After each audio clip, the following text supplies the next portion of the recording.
Capítulo 5. El manifiesto liminar. Aquí elegí como acápite una frase de un gran pensador latinoamericano que adhirió a la reforma universitaria y la promovió en su país, en Perú, Víctor Raúl Haya de la Torre. Él dijo: la reforma universitaria fue la revolución latinoamericana por la autonomía espiritual. El manifiesto liminar es un documento histórico al que se menciona habitualmente, pero al que se conoce y analiza poco y mucho menos se difunde. Se lo toma como un volante juvenil superado y, sin embargo, requiere ser tenido en cuenta para comprender la proyección nacional y continental del proceso cordobés. A la vez, permite comprender por qué éste suele ser ninguneado y, sobre todo, entre comillas, reinterpretado al margen de su sentido textual, tratando que diga lo que los intérpretes políticos de ocasión necesita que diga. Por extensión, puede ser aplicado también al conjunto del movimiento, cuyos comienzos, actores principales, argumentos, aliados, resultados, suelen ser presentados al servicio de movimientos que no protagonizaron esta revolución cultural, lo cual no quita valor, en algunos casos, a la solidaridad activa que particularmente prestaron luego de la primera intervención. Volvemos aquí a lo que dijo José Luis Romero, a lo que hice referencia anteriormente, respecto de los que la hicieron, la interpretaron y la usaron y usan. A esto contribuyó sin duda el papel decisivo que jugó en esta lucha el propio irigoyenismo nacional y las variantes azul o roja del radicalismo, lo cual hizo que hubiera fuerzas políticas que se posicionaron frente al movimiento según se posicionaban frente al radicalismo y al presidente de la República. Dice el manifiesto: creemos no equivocarnos, las resonancias del corazón nos lo advierten. Estamos pisando sobre una revolución, estamos viviendo una hora americana. La redención espiritual de las juventudes americanas, nuestra única recompensa, nuestras verdades lo son, y dolorosamente de todo nuestro continente. Como vemos, desde Córdoba se mira al continente. Son épocas de la Revolución Mexicana que, como afirma Haya de la Torre, recorren nuestros países en los mismos tiempos del grito de Alcorta, cuyos ecos entran en todas las provincias argentinas, y allí está lo provinciano a lo que se refiere Deodoro Roca. Al proclamar nuestro derecho, dice así el manifiesto, a la insurrección, dice que ella estará al servicio de todos los hombres libres del continente. Era necesario borrar para siempre el recuerdo de los contrarrevolucionarios de Mayo, agrega en otro párrafo, identificándose con la línea interpretativa de la historia liberal oficial, pero particularmente con el fusilamiento de Liniers en tierras cordobesas en 1810, que fue usado para presentar a Córdoba como contrarrevolucionaria y conservadora, opuesta al progreso y a la libertad. Nuestro régimen universitario, aún el más reciente, es anacrónico, porque está basado en el derecho divino profesoral. Esta afirmación amplía el análisis a otras universidades, la de Buenos Aires y la de La Plata, no se quedan en los claustros mediterráneos. Y de esta afirmación podría dar cuenta Saúl Taborda, 3 años más tarde, cuando es separado de sus cátedras en La Plata por el lineamiento de sus clases, o Alfredo Palacios en las de Buenos Aires por el mismo motivo. Dice el manifiesto: un gobierno estrictamente democrático. El demos universitario, la soberanía, El derecho a darse un gobierno propio radica principalmente en los estudiantes. Recordemos que la primera intervención había puesto su eje en la renovación profesoral. Y agrega el manifiesto: la autoridad en un hogar de estudiantes se ejerce enseñando. Está aquí el planteo democrático básico del movimiento y su repulsa a la autoridad centrada en la irracionalidad, el dogma, el acomodo o la herencia familiar. Este igualitarismo se afirma en un país que hace 2 años practica el acceso a los cargos de gobierno por votación popular después de la ley Sáenz Peña. Ese reclamo contra las continuidades fraudulentas es lo que también se exige en los hogares de los estudiantes como régimen de gobierno político para posibilitar el ascenso y la movilidad social, la igualdad de oportunidades, el ejercicio de nuevos derechos como el derecho a la tierra. Dice el manifiesto: la intervención Matienzo, recordemos que fue la primera de las 2 intervenciones, no ha inaugurado una democracia universitaria, ha sancionado el predominio de una casta de profesores. Se refiere no solo a la retrógrada corda fratres reaccionaria y clerical, sino también a aquellos profesores liberales que en la votación del rectorado habían comprometido previamente su voto por Martínez Paz y terminaron votando por Nores. Esto está referido por los reformistas no solo como una traición, sino como la muestra que, más allá de pertenencias ideológicas, las mayorías profesorales conformaban una clase en sí mismas. La generación liberal del 80 había hecho de la ley Avellaneda en 1885 un templo de su proyecto educativo. El manifiesto exige la reforma de dicha ley, una ley de orientación sarmientina, y en este texto reformista se nota también que el expresidente Sarmiento está llamativamente ausente. Esto revela la heterogeneidad del movimiento y los consensos que implica este manifiesto, uno de cuyos inspiradores es Saúl Taborda, crítico de Sarmiento y de su obra educativa. Este manifiesto expresa los logros y los límites del movimiento reformista cordobés.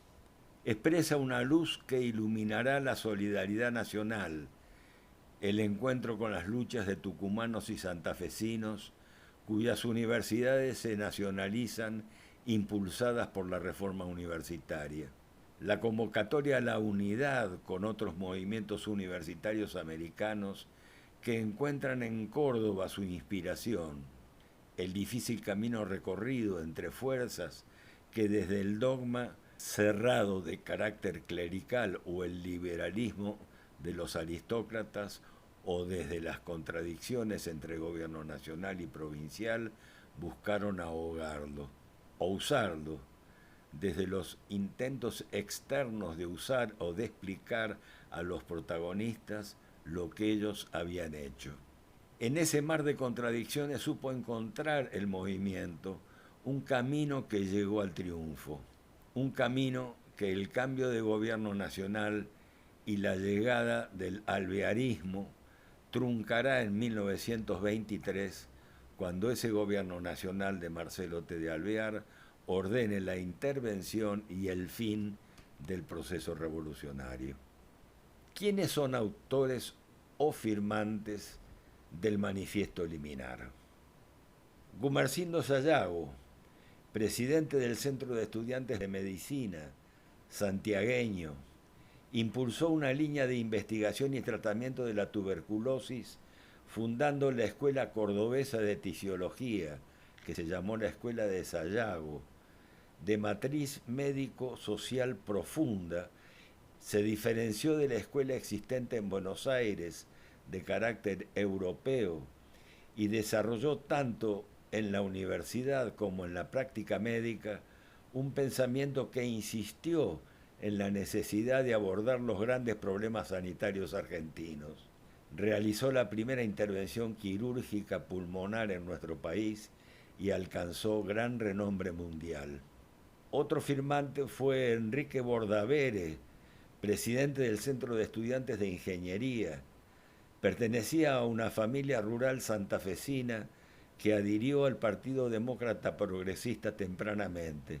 Su hermano Enzo sería el senador nacional asesinado en el Congreso mientras cubría con su cuerpo al senador nacional Lisandro de la Torre, destinatario del ataque en pleno recinto, cuando se debatía el escandaloso negociado de las carnes exportables del que se servían los frigoríficos ingleses asociados con los grandes ganaderos latifundistas exportadores. Saúl Taborda, cordobés, abogado y profesor de filosofía, señaló tempranamente la necesidad de conocer las corrientes populares argentinas y sus particularidades regionales. En su obra aparece la noción de facundismo, referida al movimiento popular en las provincias, al cual denomina como democracias precapitalistas, en una obvia contraposición con el Facundo de Domingo Faustino Sarmiento. Nacido en el campo cordobés, Taborda tuvo como compañeros a Amadeo Sabatini, a Bordavere, a Florentino Sanguinetti, y como profesor de italiano a Franco Netri. Profesó un ideario anticapitalista de fuerte sentido nacional y americano. Decía Taborda, la tierra es de Dios, no susceptible de apropiación privada. Reivindicó el sentido de los caudillos, a los que definía como representantes de una democracia precapitalista de raigambre hispana. La institución basal debería ser el municipio. Levanta a los comuneros de riego en España y fustiga a los europeístas. Taborda dice, cuando vinieron los de Buenos Aires, la reforma ya estaba hechita. Enrique Barros, riojano, su papel resultó fundamental durante 2 años en Casa Rosada y se le otorga la autoría no solo de la candidatura de Telemaco Susini, sino también la gestión que permitió llegar a la designación del segundo interventor.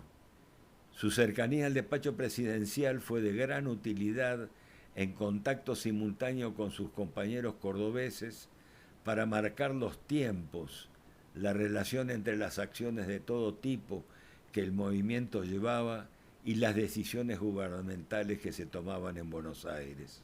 El 26 de octubre de 1918, estando Barros de guardia, un grupo armado de la Corda Frates, reaccionario de derecha, lo ataca y lo deja con graves lesiones físicas que lo van a discapacitar de por vida.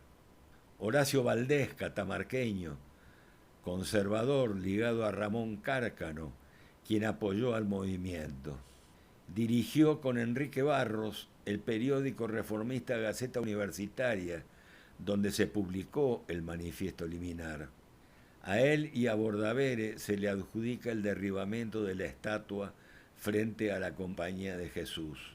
La misma homenajeaba, como recordaremos, al profesor Rafael García, quien en 1885 había rechazado la tesis del joven catedrático Ramón Cárcano promoviendo la educación laica. Valdés era un destacado orador. Antonio Medina Allende, de la conocida familia Allende de Córdoba, pariente por vía materna de Deodoro Roca, militante de la Unión Cívica Radical, ingeniero, fue ministro de Obras Públicas de los gobiernos de Sabatini y del Castillo. Sabatinista, se opuso a la incorporación radical en la Unión Democrática en 1946, perdiendo en esa ocasión la elección provincial por muy escaso número de votos contra el peronismo.